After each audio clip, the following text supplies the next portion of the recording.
Cheesehead TV brings you two guys who like to think they know something about football.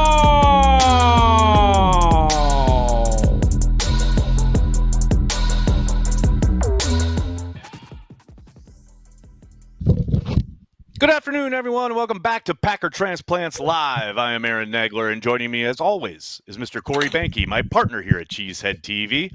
I'm coming to you from Cheesehead TV, New York. Corey joins us across the street from Lambeau Field, and we are ready to talk some Packers. What do we have on tap today, Corey? Today, we celebrate the fact that the Packers are back at Lambeau Field this Sunday to take on the Bengals. But right now, it's time for a bye-week edition of the good, the bad, and the ugly. We got the good. We got getting healthy. We got the bad. We got waiting for another game. We got the ugly. We got special teams. I mean, when in doubt, you can just throw Lord. Special teams in the ugly. Always and forever, amen. How you doing, Behnke? Yeah. Good to see you. I'm good. Great timing on the raising of the window shade there. And then when you got it on the top, it was great. We had a little lens flare action. It was like J.J. Abrams was in the house. That was dope. Yeah, well, I started to do it, and then I realized I was in darkness. So, yeah, as soon as I raised it, now I'm in darkness. Oh, well, there it is. I'm a drug dealer. I'm a Miami drug dealer. I smuggled the drugs, and then Trump he shot us from the air with the military, and I don't know what's happening. God. It's kind of crazy, right? There we go. Hi, I'm back. Hey, I'm back. All right, I'm back.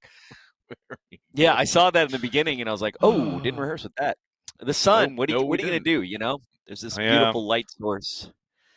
Gorgeous sustainer of all life on Earth, and annoying when you're trying to shoot a show. But here we are. Back from the bye week. Corey, how was your bye week? How was your bye weekend? What'd you do? Did you have any fun? You can't get away from the Packers because you live right across the street from the Packers, but how was your bye week? I was good on Saturday, or is that Saturday? Or is that... Yeah, Saturday did Crafttoberfest at the Resch Center. Nice. That's right. How was that? It was nice. A lot of fans came out. It was fun, and I don't know. We had a lot of people. I did not run out of Carry the G. I was a little worried about it because I was drinking Carry the G as I was giving people samples. Nice. So I had a little Tough sample gig. behind me. Yeah, it was so hard. It was so hard. Like, people come up and they ask for beer, and you pour beer into a small little glass. It's the hardest Someone's job got to I've do ever it, had in man. my life. Yeah, it was Someone's really nice. And and then Sunday, yeah, it was good. I watched some football. I watched, which I don't usually do. I don't like to watch. I was other going to teams. ask, right? Yeah, no. Not my favorite how thing was to that? do, but I watched the Bills game. That was kind of funny. I don't know. Yeah. Funny. Get the How I feel. Patriots looking good. It was funny. Yeah, the Patriots looking good. That was so weird. I was so expecting the Bills to just stomp on them, and the Patriots, a lot of people were.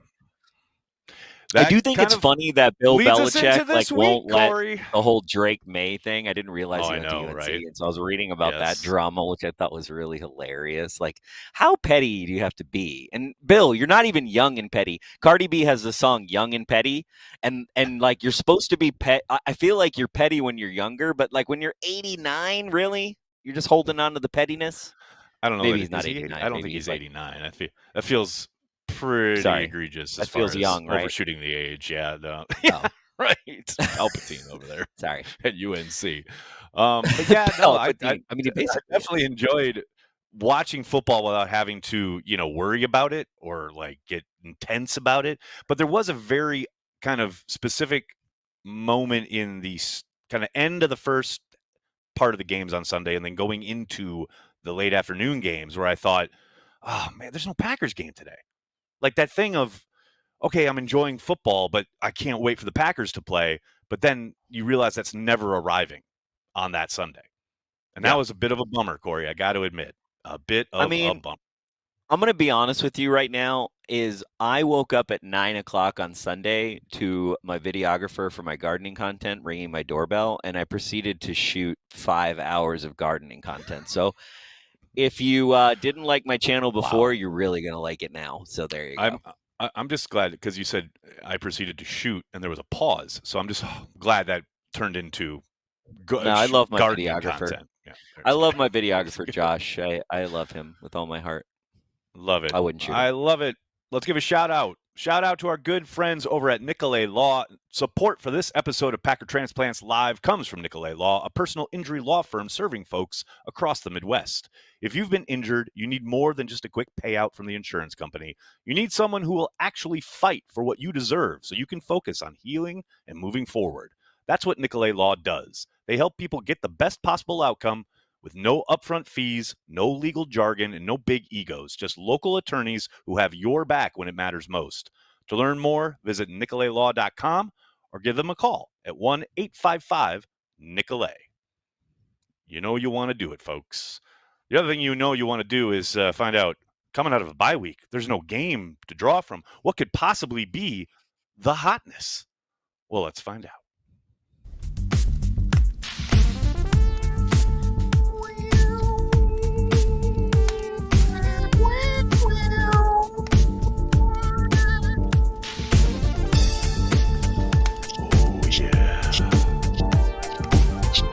Time for the hotness.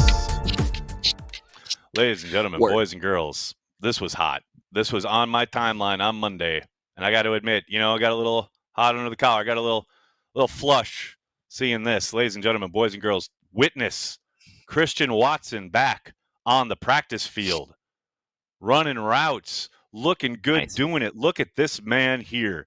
Shout out to Bill Huber for the video. This is what we've been waiting to see. The fact that this man tore his ACL in week 17 of last season, and now here he is on what then was October 6th, running like that, man, that's exciting stuff right there. Very exciting stuff, Corey. Very excited.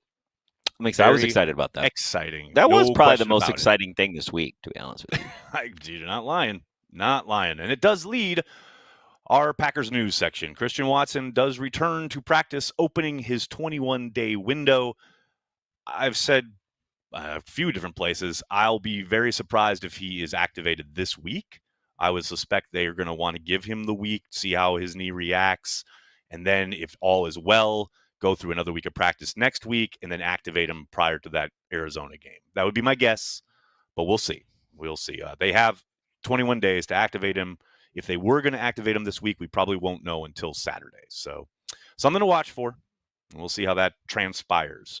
Another thing to watch is how Zach Tom and Aaron Banks fare throughout the week. They are back in practice. They are still listed, obviously, on the injury report, limited participants, but both of them practiced Monday and both of them practiced today. This Wednesday practice was their fully padded practice for the week. So we'll see how they come out of that. That's what you always want to look for to see if there's some kind of setback, etc. But 2 practices in a row for both of those guys, trending in the right direction.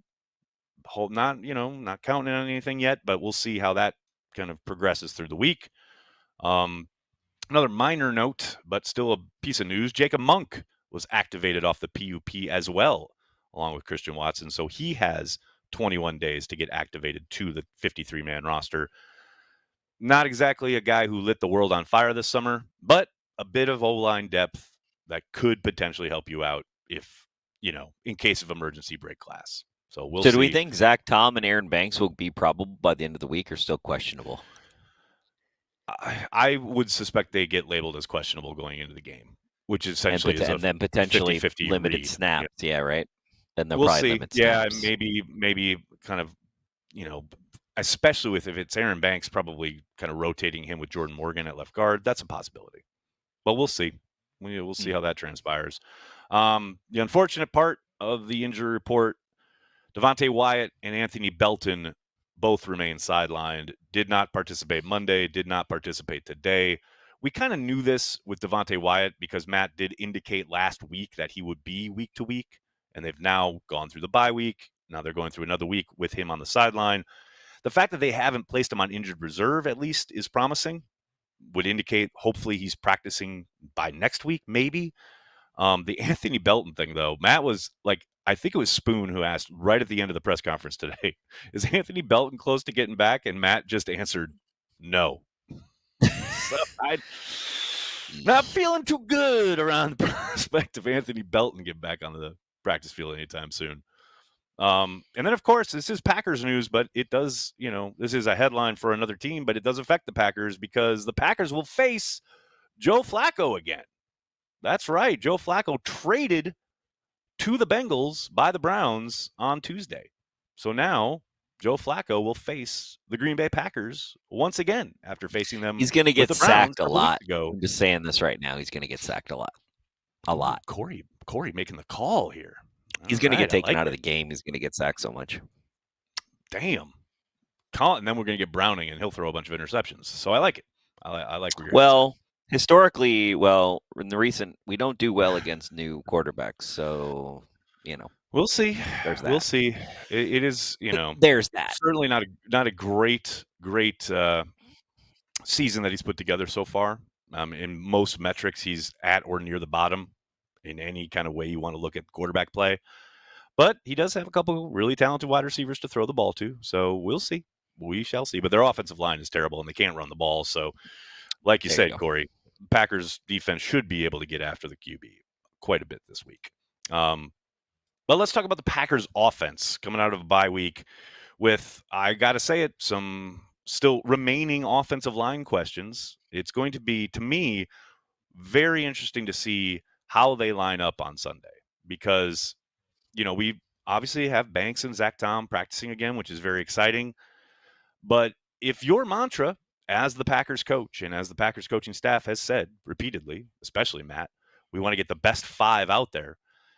At this point, I don't know that you can keep throwing Sean Ryan out there at right guard and say you're playing your best 5.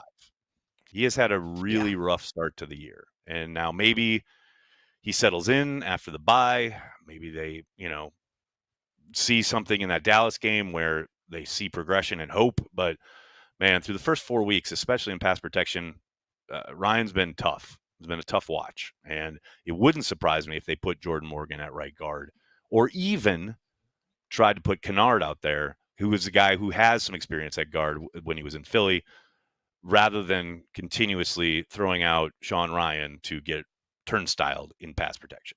We'll see. Long way to go through this week, but something to watch for when they get out there on Sunday. And, the beats sitting there with their binoculars looking at how the offensive line is lining up in warm-ups. Sean Ryan is going to be an interesting one to watch. Yep.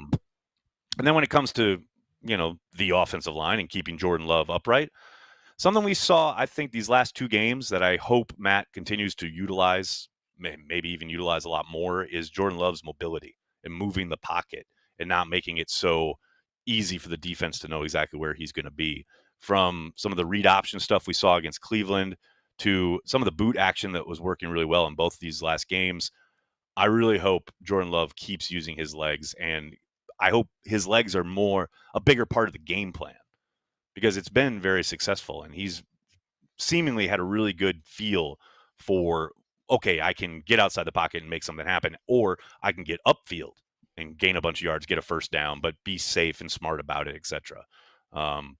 Because, look, I think Jordan being mobile and being able to utilize his legs like he has these last couple of games, it unlocks a lot for this offense that perhaps, last year we certainly didn't see every avenue utilized. And I do think, whether it is getting under center a lot more this year already because he's healthy, because his legs are good, though he did pop up with an ankle this week on the injury report, still a full participant. But I want to see him utilized in that way, quite a bit more, because I do think, especially for a team like the Bengals, who do have 2 really good defensive ends, one in particular who's an all-world guy, let's not make it so easy for them to know where Jordan's going to be. That would be my hope. That would and he does really well rushing. So he's picked his spots too, right? Like, there have been times where he's gotten outside. Obviously, everyone remembers the Washington game when he trucks the safety, but even in Dallas, he had that one up the right sideline. He went for like 30 yards. He's had a really good feel for when to put his foot in the ground and get upfield and get a first down, get more yards, put them in a good spot. Speaking of good spot, Tucker Kraft. Now, I was very diplomatic with this headline. Kraft will have opportunities versus the Bengals. Kraft should fucking eat in this game. Laporta just went off for the Lions last week. This is a team that's going to have major issues trying to stop Tucker Kraft. and really all their tight ends. Any one of these guys, Musgrave, if Ben Sims gets active, he could get in on the act. This is a team where I think you can take advantage through the middle, and Tucker in particular should be able to eat, and he should. I'm not saying he's going to have like 3 touchdowns or anything like that, but I do think he's going to have a big game because the Bengals should probably have no answer. That would be nice. I would like that. I would like to actually have people go in the middle when everybody goes in the middle against us and they win. So I'd like to win. It is kind of frustrating, right? Like that soft underbelly, as we used to joke, of the defense. But why is it that only in Green Bay is that ever present? But when the Packers try to do that, the ball is intercepted or it bounces, and we get all frustrated. Hey, Corey, I got something for you. You ready? What's that? Yep. Hell yeah. That was nice. Come on now. I got my Carry the G. Thanks to you. Thank you for the shipment of Carry the G. I appreciate you, brother. Come on now. I don't know what you're talking about. I shipped nothing. Yeah. I shipped nothing. Okay. It's not legal.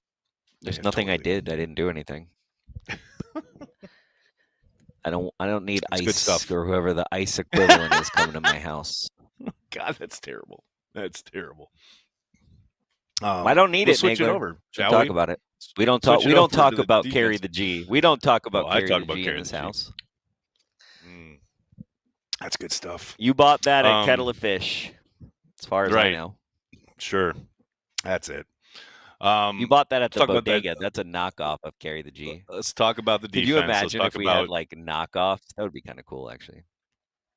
We do, don't we? I thought we did. We have, and then we find out Lining Kugels is actually trying to knock off of our knockoff.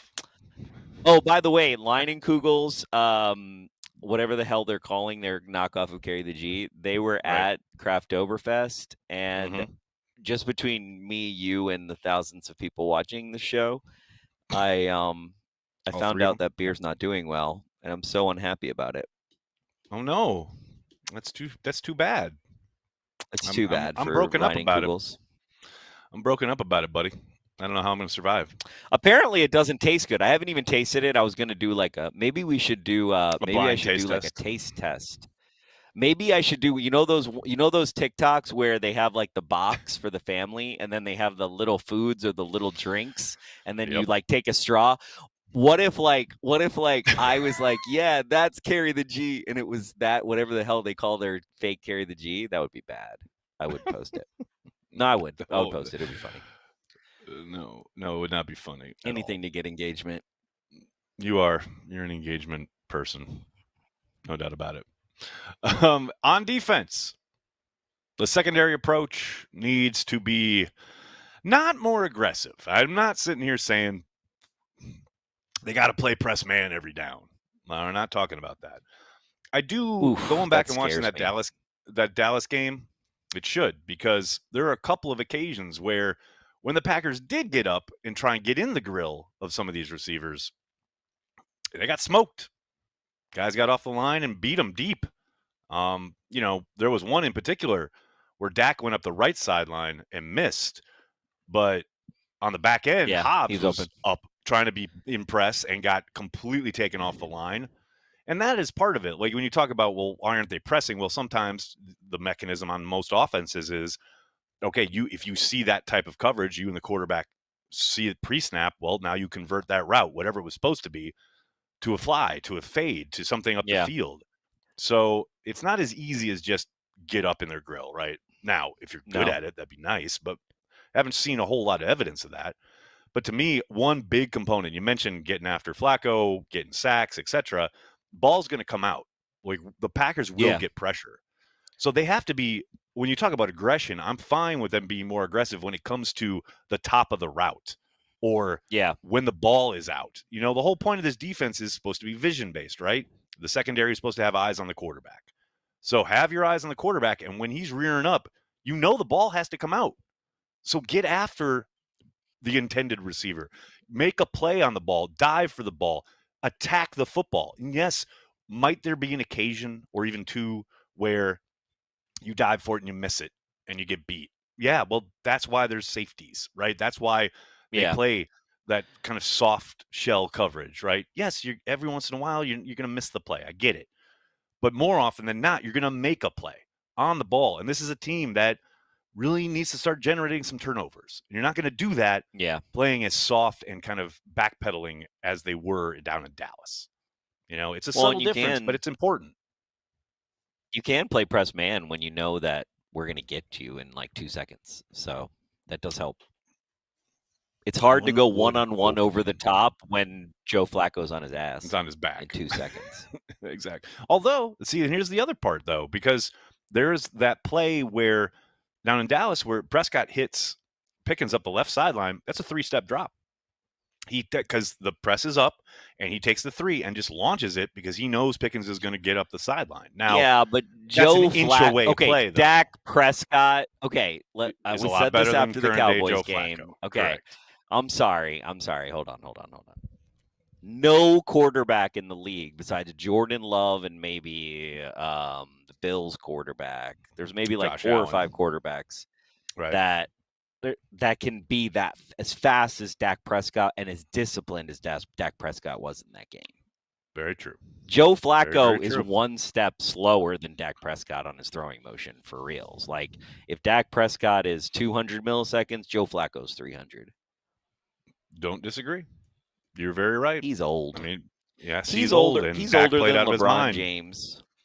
He's older than LeBron James. He's older than Aaron Rodgers. LeBron James.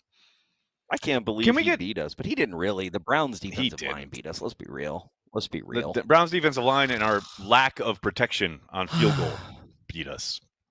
Think about that. Yeah. Just make that kick and they win the game. Unbelievable. I don't want to talk about it. I do want to talk about Edgerrin Cooper, and I do want to talk about Edgerrin Cooper getting after the quarterback. That's something we haven't seen a ton of so far this season, especially the last couple games. I'm not saying you got to blitz him every down or anything like that, but I do think you can utilize him not just on the edge, though I think there's opportunities there as well, but through the A-gap, send him a couple times because it did feel like, Dallas started to get a bead on what they're trying to do as far as the blanket coverage, etc. They knew where these guys were going to be. Now, I mean, you got to earn the right to rush the quarterback, and Edgerrin Cooper has to tackle better, period. Like, end of story. But I would love to see him utilized a little bit more when it comes to rushing the passer, and especially against a statue like Flacco. Like, you can cover that ground real quick, and I do think he could get home a couple times in this game. Finally, that beleaguered Bengals offense, which has been hard to watch, to put it charitably. Now they've made the switch at quarterback. One of the things you got to think they're going to try to do is run the football, and they have been bad at running the ball. They're averaging 3.1 yards per carry, and adding the quarterback obviously doesn't do anything for that mechanism. But I would suspect the defensive tackles will be tested this week because there is no Devontae Wyatt, and Nazir Stackhouse kind of got pushed around down in Dallas. Yeah, now, Wyatt being out without Kenny Clark, Wyatt being out. It's tough. That hurts. Yeah. I got to think if you're, Zach Taylor, you're the Bengals, you want to shorten the game. You want to, take the air out of the game. You want to run the ball, run clock, and keep the ball away from Jordan Love and company. And you want to run at the defensive interior until it shows that it can hold up. I think that's going to be the MO for the next couple of teams, right? Until Wyatt comes back. So big test for the young kids up front. And I do think, Colby Wooden, Carl Brooks, I think they've been playing well. But, the young guys, the draft picks, the undrafted guys, like they're going to have to step up. This is going to be a test for them because I do think that is going to be a pretty significant component when it comes to the plan for the Bengals. I mean, I would think so. I mean, if you're looking at the 4 games played against the Packers, really the only true success is to a running attack with a really short, fast passing game. Yep. And be really, but disciplined, right? And very disciplined. My hope is this team is so good. Like this offense hopefully becomes so good that it can recognize the 1 or 2 things people are trying to do to it fast. And if we can recognize those things faster, I hope that's what the bye week gave us, right? It's like there was some kind of mechanism to get into other things. Yeah. Yes. Oh, hey, they're doing this. This is our counter. and getting into the counters faster. And that's a coaching thing, I think, as much as it's a player thing. But I do think that the overtime is not just a coaching thing. I really don't. I know Matt blames himself, but I do think there's a thing where, what are we in? Where are we going? I gotta believe Jordan looked at that overtime offensive drive at the end a lot of times over the bye week, I would imagine. Yes. Just to really think about, like, how did take ownership of that, right? Yeah. I think, yes, I totally because agree. If the coach isn't telling you, you got to know, like, this is something I feel like when Holmgren got Favre really disciplined into this, the one thing of, like, when we went hurry up, it's serious, right? And we utilize it as a tool. We utilize hurry up as a tool. And I think shitty teams do that nowadays. I don't think a lot of good teams utilize hurry up as much as a tool, but I think that we should, but I also think, that's the Jordan's maturation, is looking at the things where, hey, I know this game as well as the coaches, and I should have input into how we're doing this or what we're doing, and not just respond, right? And not just react to what's happening. Because last year, I remember specifically some of the talking points coming out of training camp were, Jordan's got more control and or is even calling the signals and the plays during 2 minute. Like, that was the whole kind of evolution last year. And to your point, yeah, I hope Jordan did kind of reflect on that final drive, because you do have to take ownership of that as a quarterback, right? Like, yes, of course, the coaches should know and tell you and all this stuff, but at some point, you're the one on the field. You're the signal caller. You've got to let these guys know, got the line of scrimmage. Let's go. Yeah, let's go. That is on you. Well, it's something that Aaron Rodgers was really good at, was always understanding where you are in the game, even more so, in my opinion, than a lot of our coaches, which, by the way, I think was the impetus for the beginning of the end, when he thought because he was smarter than people, he thought he was just smarter than everybody. And so then you stop listening, then you start doing your own things. And I do think that was but there is this balance you have to have as a quarterback in the NFL, where you are the leader, you are the driver, you are the one that's like, here's where we are. If you think we need a spike, you fucking spike it. That's not up to the coach. You just do it. Like, you do what you need to do. You're there. You're making it happen. And that's what a true leader does. And Jordan has been incredible this season, despite his haters. And of which there are many. One more of which there are. Well, it's just so funny. Like, it's really funny. You can always, it's my new, I said it last week, but it's my new thing. As soon as someone tells me that Jordan Love is not good, I basically am like, wow, you don't know tell me you don't know anything about football without telling me you don't know anything about football. It's an instant tell, no doubt about it. And I do appreciate this tree stand in the comments. Jordan said after the game, Matt was in his ear, he couldn't focus. Well, I don't doubt that was the case, but at the same time, the coach is always in your ear. The play caller is literally talking to you between every single play throughout the entire game. That is the life of being an NFL quarterback. Now, 15 seconds on the play clock, that thing gets shut off, and it's up to you, right? Like, I don't doubt it was loud and Matt was in his ear and blah, blah, blah, but that is part of the gig, And again, Jordan's been amazing. I love Jordan. I think he's awesome. I think he's going to continue to kill it. He's going to produce all this stuff, right?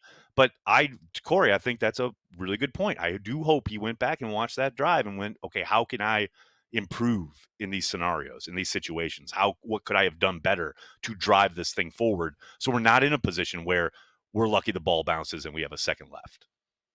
Yeah. And which results in us losing a fucking football game. Like, it's not insignificant. And I very much agree with you on that one. I'll be honest with you. I'm happy. I'm not happy we lost or that we had a tie. I mean, the tie is really the most annoying thing. I don't think a tie is a loss. It doesn't feel like a win, but it's more of a win than a loss at the end of the day in some ways. But I just want to say that I do think that it is really good for this team to eat some humble pie and not smell their own dookie. And just realize that, yeah, they're in the NFL. I think this team knows that they can be as good as they want to be in a great way. But I also think they understand now that they can be beaten by anybody, because I don't think you want this team going in being 6-0 or 7-0 and starting to, think that, believe their own shit. anything they put into the ground is going to come up roses. I just don't know that that's the best thing for this team. Totally agree. It is a good early season check, right? Now, the flip side, the tough part is now you have 13 straight games without any kind of respite, right? Other than that mini bye after Thanksgiving. But that is going to be a long haul. It is going to be a tough road. But hey, to your point, they're talented enough, and they know they haven't faced a team that's better than them yet. No. They have lost to a team, and they have tied to a team, but they have not faced a team that is better than them. That hasn't happened. So, to what you're illustrating there, like, good serving of humble pie to keep it real and to keep them on the level. Hopefully, week by week by week. Got to go 1-0, as Matt always says. That is the goal. But if you want to know more about the matchup with the Bengals, make sure you're subscribing to the Cheesehead TV Nation newsletter, especially if you want exclusive content. You want to subscribe to the Die Hard edition, which you can do so when you go to the link in the description of this video. We got exclusive video previews with myself and Andy Herman. Post-game, always have a great, expansive column from Ken Lass, who's a former Packers broadcaster. You get 10% off Cheesehead TV merch. Tons of reasons to sign up. The Cheesehead TV Nation newsletter goes out every Thursday morning and after every Packers game in the morning after. Make sure you do it, people. Corey, you ready? Ready for this nonsense? I just came up with an idea. For diehards of the newsletter, remember our Die Hard poster? Maybe we should bring that back out. Maybe absolutely. That's you're a diehard. Like you get it mailed to you? Like if you're a diehard subscriber, you get it mailed to you. What about that? There you go. I love it. That'd be interesting. I'm all in. Let's do it. Bring diehard back out. Bring diehard back. I'm all in. All right, let's get to it.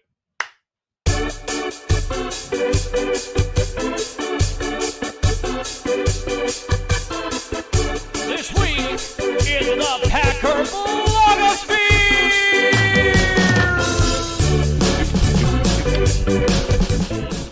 That's right. It's This Week in the Packer blogosphere, the return of that venerable series. Brought to you by Luigi's Pizza.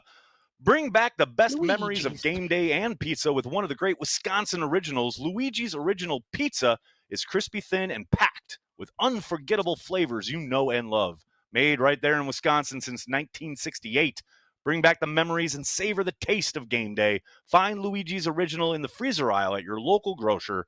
Luigi's Pizza. Taste the tradition. And now I'm hungry. When Luigi's started, I just realized when Luigi's started, we were already had 10 world championships. How crazy is that? No, we had 11 world championships. 11 world championships on the wall there at 1265 Lombardi. That's crazy. It's crazy to think about. It is crazy. What's also crazy is that in 2 days' time, I'm going to be in Green Bay, Wisconsin. And on Saturday is the next Cheesehead TV meetup. It's at 5 p.m. downtown Green Bay at Hagermeister Park. Come on out. There's going to be plenty of Carry the G on offer for you to drink. We're going to talk some ball, have a good time. The Brewers series will already be over by then, so there won't be any Brewers game to watch. I think the Badgers play in the afternoon, so it's just going to be ball and beer. Me, Corey, you. It's going to be a great time. Hope you can come on out. Hagermeister is a great spot. It's going to be a lot of fun. Yeah, it's a nice spot. Downtown, east side, Riverview. It's nice. It's nice. It's very like stuff. It kind of makes you, it's got some like Milwaukee vibes. It's got Milwaukee vibes for sure. It's very nice. Which I like. It's a very Although I know you're not gonna like this, but since this is like half my show, I feel like when it comes to the Brewers, I feel like I'm Eeyore number one. And I wonder, and because we've spent a lot of time on this show, especially the early part of the show, like the early parts, like shows one. We're on 304, I think now, but 306 on early parts, like hello. Well, like we were like shows 1 through 10.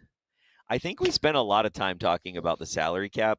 And so in some ways, like I'm fighting my own narrative that I've built of like why I don't like baseball, which is true, right? Like I don't like baseball as the sport itself is fine, but like it is not a true sport. The economic structure of the league of Major League Baseball is problematic. Yes. It's broken. Yeah, it's problematic as a sport. Correct. And because of that, but then, so that is like a friction. Okay, so the friction lies in, on the one side, I have this narrative where why I love the NFL and the Packers and right. And then like I have this like really deep love for Milwaukee. I just do. I love it. Like it's such a great town. Every time I go there, I get excited to go there. I love it. I just think it's great. I think it's no doubt. It's an incredible fucking town, and it's a cultural marker. Like Laverne and Shirley was there, and Happy Day. Like it's just like it's like all. It's got so much like culture, and it's not like necessary. It's like the Midwest city in a lot of ways. Like I know Chicago like lives there, but fuck Chicago. Anyway, so exactly, precisely. So my point here is that my Eeyore sensibilities, like, okay, they might win this series, but is winner. But what? Like, I feel like. But what, Behnke? I know where you're going. I'm just waiting for the other shoe to drop, is what I'm saying. Yes, you are. But what's funny, though, Corey... Like, and I don't do that for the Packers, and I don't know why. No, you don't. You're right. You're an eternal optimist. You're always rooting for them, etc. But now you know how so many of the folks who root for the Packers in a different way than we do, how they feel. And it's not because they hate the Packers or don't like the Packers. It's they are prisoners of the fact that something feels inevitable because... they've been conditioned because how many times have the Packers broken our fucking hearts in the playoffs and had horrible losses, etc. But, that's also somewhat, I do think it's somewhat of a modern phenomenon, although not totally, because, my uncle used to, like, just completely be the most negative fan I've ever met in my life back in the 80s, so I kind of get it. But I just think you're experiencing what a lot of fans, kind of how they come to sports. That doesn't mean, like, you're less fan, you're the wrong fan, or whatever. It's just, I'm a shitty paradigm for the Brewers is very different than the paradigm for the Packers. That's all. Yeah, I guess, but I think the differentiator is like the Eeyores for the Packers are just Eeyores. I'm an Eeyore because the system is set up to be against, like you could say the system of the NFL is set up to be against the small market. And yes, you're right, it somewhat is, but because of revenue sharing, more importantly almost than salary cap, but revenue sharing and salary cap make us as good of as the same or higher valuation than most teams on their face, besides like the Dallas Cowboys and the New England Patriots, I think. And as far as franchises, right? But like the Brewers are literally in a club they have no business being in, right? Yeah. No, which when they win makes it that much better, but the inevitability of them, they will never crushed win the by World some Series. bigger. I see that's where you were. I knew that's where you're headed. And now I will only point to this. Now that doesn't mean a whole lot, right? It doesn't mean anything. But they are one game away from sweeping the Cubs. As that game 3 is happening as we speak. That feels inevitable. Now, and if they win, they will most likely face. Now that other series isn't over, but the Dodgers are up 2-0, and Dodgers will probably go on. The Brewers will end up facing the Dodgers, who they swept this year. Completely swept the Dodgers this season. So it's not like they can't beat this juggernaut. But doesn't like Shohei Ohtani, doesn't he make as much as the entire payroll of the Brewers? Probably. I don't know about that, but yes, he makes a lot more than pretty much everybody in Milwaukee. Yes. Yeah. Yes, it's a completely unfair system. You're not wrong. And it is the reason why I was out on baseball for so long. I was out. I mean, I just talked about this with Andy the other day. I literally remember the night or the game where CC Sabathia goes a full game, right, and gets them and closes it out, and they get into the playoffs, and everyone's wild with excitement.